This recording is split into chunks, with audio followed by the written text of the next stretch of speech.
enorme que hubiera podido encontrar a Nico Marín en alguna de sus escalas por el mundo para conversar un rato sobre su gran vida de aventuras y de arte. Bienvenido, Nicolás, un gusto enorme hablar con vos. Uy, no, el gusto es mío, siempre es lindo acá volver a mi país, volver a Argentina. Y ahora, justamente como decías, recargando energías para la próxima aventura que ya me espera mañana. Vamos a contarle, porque tuviste así como muchas notas por el tema del premio, y viste que en Argentina son exitistas y es el premio lo que hace que la gente tenga interés. Pero a mí lo que me fascinó fue tu vida, que desde ser un joven en San Miguel, de pronto dijiste, yo quiero estar ahí. ¿Que dónde era ese ahí que en donde querías estar? Contale a la audiencia. Bueno, claro, todo empezó en realidad con el Nico, empezaría el Nico de 6, que empezaba a ver los documentales de ese momento de National Geographic o Animal Planet, ahí Sí. por televisión, que en mi casa en ese momento se usaba mucho la tele, a diferencia capaz de ahora que se sigue viendo, pero no tanto, se veía mucho o fútbol en ese momento por mi padre, o bueno, si no cenábamos con esos documentales. Y, y ahí fue que, bueno, entonces crecí con eso, pero lo veía como algo muy lejano. Veía a todos los exploradores como con super equipos, con un traje como astronautas, y a mí yo estaba en San Miguel de vuelta, entonces me parecía algo como súper lejano. Era gente que iba a la luna o gente que era tocada por la varita y decía, bueno, vas a estar haciendo astronauta abajo del océano. Y entonces eso pasó porque no fue un sueño que pude hacer realidad de chico, porque era una realidad muy lejana. Entonces me dediqué a algo que sí quedaba a la vuelta de mi casa, de hecho, que era una escuela de tenis. Y de los 8 a los 18 años me dediqué al tenis. O sea, toda mi vida me había dedicado al tenis. Absolutamente todo. Y íbamos a jugar torneos a Estados Unidos, estábamos rankeados súper bien en Argentina, teníamos sponsors, estábamos viajando por el mundo haciendo lo que me gusta y con psicólogos deportivos, personal trainer, un equipo gigante, ¿no? Y si me preguntabas qué quería hacer de grande, yo te iba a decir tenista.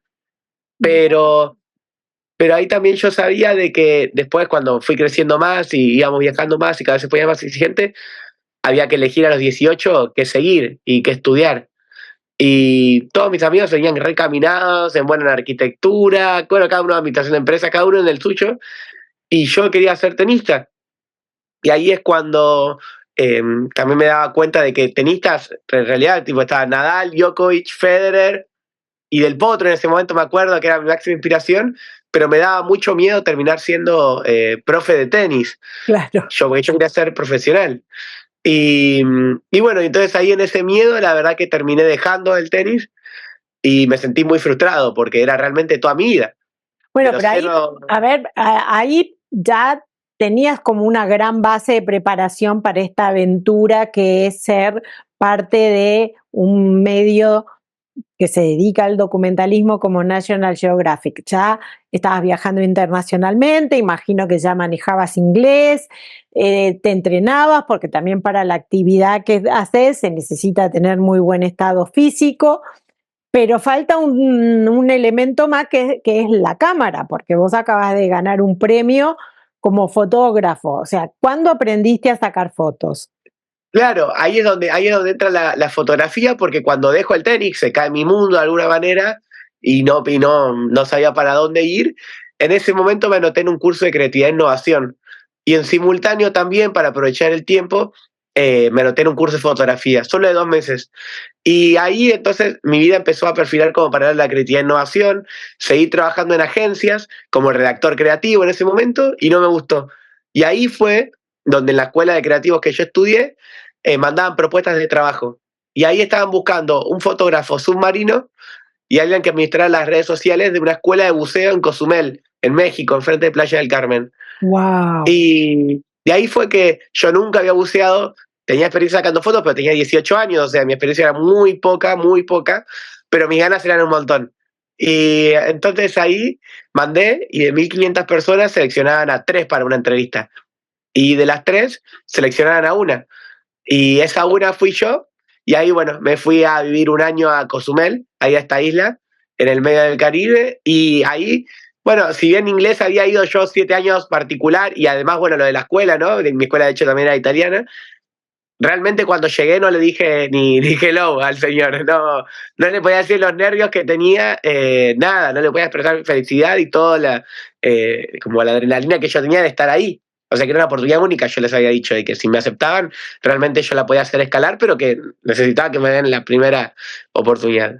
Y por suerte me la dieron, y ahí, bueno, me fui a vivir allá un año, y, y ahí directamente empezó toda la odisea. Empecé a sacar fotos, empecé a juntarme con biólogos y científicos para ver qué era eso, porque yo capaz de sacar una linda foto a un tiburón, pero no sabía qué era. Entonces ahí me empezaban a mandar papers, que son los estudios científicos.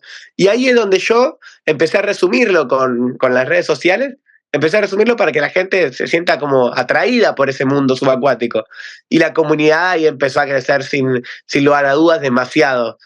Y bueno, y eso me permitió en 2021 convertirme después de la pandemia y pensar de que había casi perdido mi trabajo, ¿no? Porque como todos, por suerte en 2021 me llaman a documentar la pesca ilegal en Senegal, de la mano de Enrique Piñeiro, y fuimos a documentar eso. Y después estando en Aruba, también por ir a documentar la isla de plástico más grande del mundo, me termina llamando de National Geographic, que había sido seleccionado como uno de los 25 exploradores del mundo. Wow, qué Y bueno, qué genial. Pero fíjate que rescato muchas cosas que a chicos de tu edad a veces le generan dudas, ¿no? Esto de, primero, la importancia de las prácticas. Fíjate vos como una práctica de bueno, le debe haber presentado a todos tus colegas en la escuela en donde estabas, vos dijiste, acá hay algo. Eh, que tus papás te dejaran viajar desde tan chiquito, porque eso también hay un gran mérito, ¿no? Porque la mayoría de no, que el nene termine la facultad y después va a buscar mundo, no. Acá tus papás sí, también. al contrario fue. Y después ese coraje, por no decir caradurismo. Sí, sí, sí, sí, sí, 100%. Es que en ese momento justamente yo no sabía bucear y para mí era justamente ser astronauta, hacer los que yo veía en la tele. Y uno de chicos yo creo que juega a que, uy, mirá si salto y voy a donde está la tele, ¿no? Como que, uy, mirá, me puedo sumergir en ese mundo si me tiro, como un portal sería.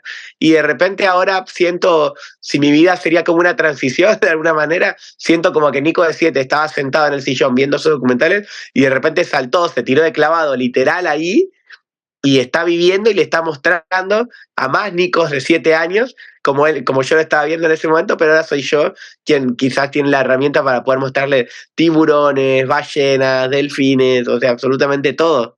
Qué genial. Y además imagino que además de aprender a bucear, eh, también fuiste aprendiendo a sacar fotografías, porque de ese chico de los suburbios de Buenos Aires a Cozumel, de vengo acá a levantarle las redes sociales y a sacar fotos, pero no sé, me Sí, haces sí, sí.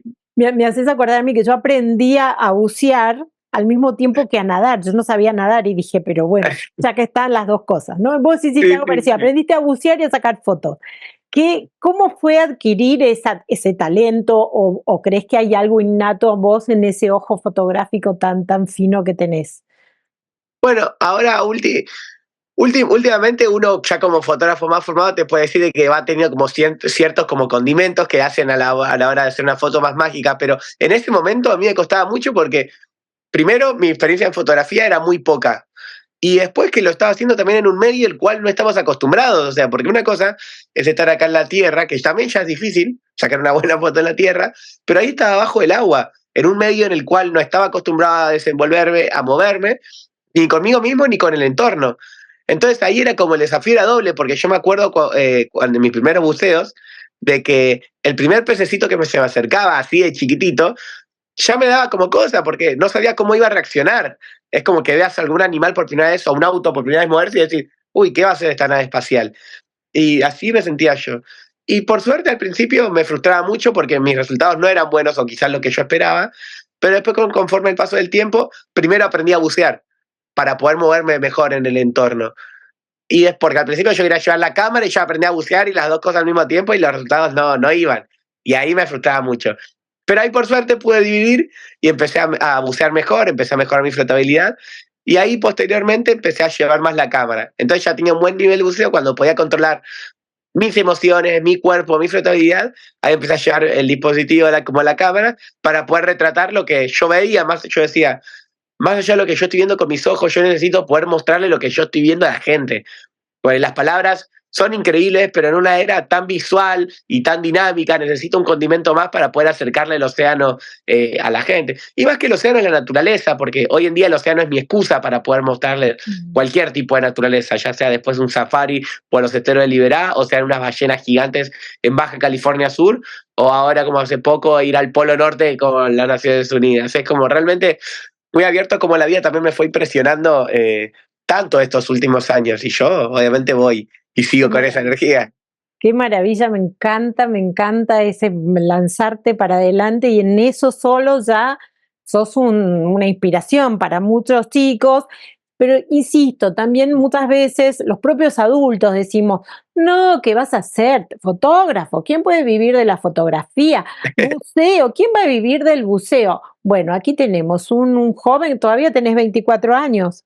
Sí, sí, sí, sí, sí, sí. 24 años y ya un carrerón y ya bien direccionado y un montón de aventuras en su afán. Y a eso le agregamos otra capa más, que también es la que a mí me fascina, que son las redes sociales. Porque a la vez que vos eras divulgador para esa escuela que te contrata, vos Yo la empezás usaba para también mis a redes. construir tus propias redes. Eh, Tenés más de 200.000 seguidores en Instagram, tenés millones de vistas en TikTok. ¿Cómo fue eso que dijiste? Esto además lo quiero mostrar en mi propia red. Bueno, ahí al principio justamente porque para la escuela buceo era todo un poco más comercial, podríamos decir, ¿no? Porque las fotos eran para que la gente vaya a bucear más, que la gente saque un curso de buceo, ¿no? Que se note. Pero en mi caso, yo justamente iba un poco por la curiosidad y me acuerdo de mis inicios en Twitter en ese momento, que yo les ponía fotos en ese momento y ponía, hola, soy Nico, tengo en ese momento 19 años, o tengo 21, no, 19 en ese momento. Tengo 19 años y soy fotógrafo submarino. Acá le saqué estas fotos a estos animales. Si alguno me puede ayudar sabiendo qué es esta especie, le agradecería. Y ahí empecé a contactarme con los primeros biólogos por Twitter. Y ahí empecé a ser capaz, en ese momento no eran reels, todavía no existían los reels de hecho, era por historias, capaz más todo. Y me acuerdo de hacer capaz una vez a la semana, o sea, un día por semana, era, por ejemplo, los lunes eran de pulpos, entonces yo los lunes hacía toda información de pulpos, los martes eran de tiburones, entonces hacía los martes de información de tiburones, los miércoles de ballena, y así con un montón de animales todas las semanas.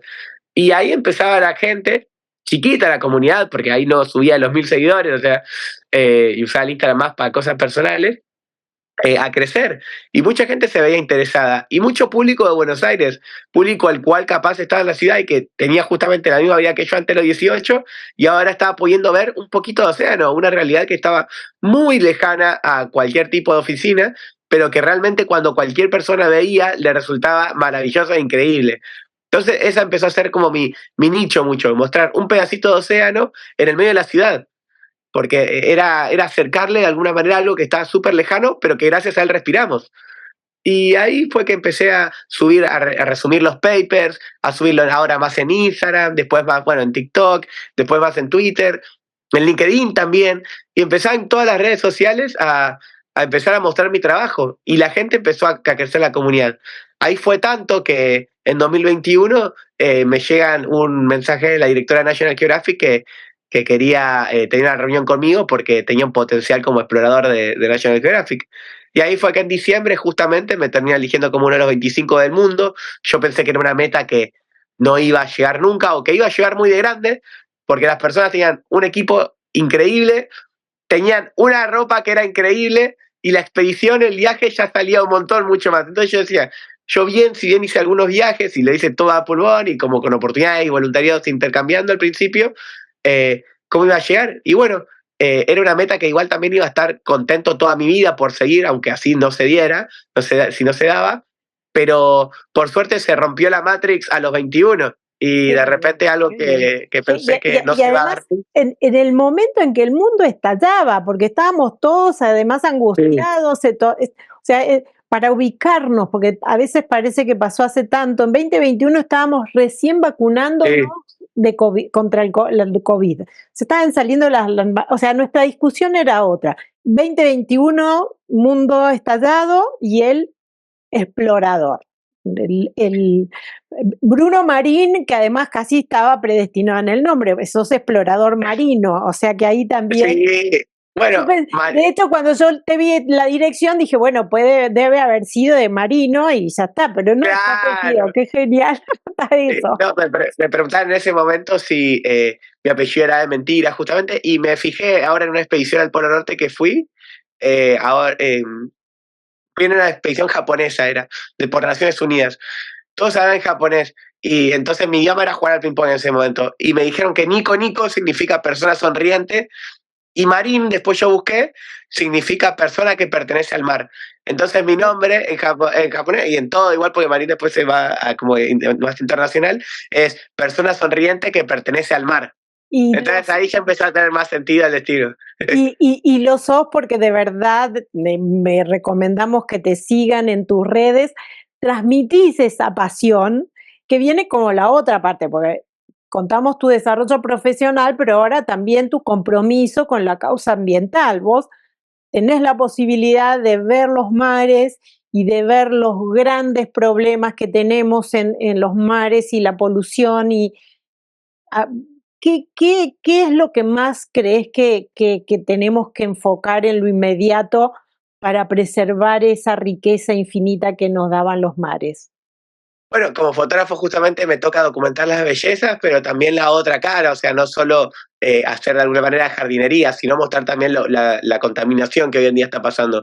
Y a mí me tocó de documentar hasta la pesca ilegal, ahí como decía la mano de Enrique Piñeiro, y hacer entrevistas con pescadores de que literalmente después del año 80, por ejemplo, Senegal era para dar un ejemplo, justamente una región que vivía 100% de la agricultura, pasó una sequía, se pasó al sector de la pesca. Al pasarse del sector de la pesca, se otorgaron tantos permisos, tantos de banderas de toda Europa, Asia, que hoy en día vas, porque yo he tenido la posibilidad de ir, vas y tirás la caña junto a los pescadores y no hay pique. No hay realmente pique, le llamo a que no hay un pez, no hay un pescado para que ellos puedan ni comer ni siquiera vender. Entonces ahí terminan migrando y ahí se terminan causando los refugiados climáticos y no van en aviones o en grandes barcos, van en balsas. Y de 2016 a 2020 se encontraron más de 20.000 cuerpos. Entonces estamos hablando de que ya las causas ambientales no son solo ambientales, sino que son muy sociales también al mismo tiempo, son socioambientales.